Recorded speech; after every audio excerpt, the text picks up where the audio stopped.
Des parapluies en plein cœur du Parlement hongkongais comme un symbole. Il est un peu plus de 21h heure locale quand une centaine de manifestants pénètrent dans l'hémicycle déterminés. Ils déploient des banderoles et un drapeau de l'époque coloniale britannique avant d'occuper les bancs de leurs députés. Pendant plusieurs heures, ils ont forcé l'entrée du Parlement avec des béliers improvisés, d'abord repoussés par la police qui s'est finalement repliée. Les forces de l'ordre menacent désormais de déloger ces opposants, prêts à tout pour se faire entendre par leur gouvernement. On veut exprimer notre point de vue, mais le gouvernement n'écoute jamais. Alors notre colère et nos souhaits, on veut les exprimer aujourd'hui. En cet anniversaire, 22 ans après la rétrocession de Hong Kong à la Chine, une marée humaine a défilé toute la journée pour réclamer plus de réformes démocratiques.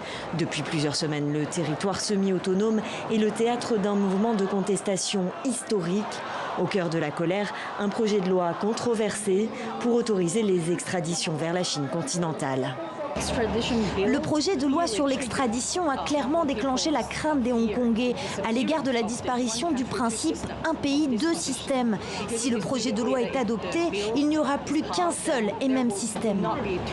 Le projet de loi a été suspendu mi-juin mais pas annulé. Le gouvernement dénonce lundi soir la violence extrême des manifestants.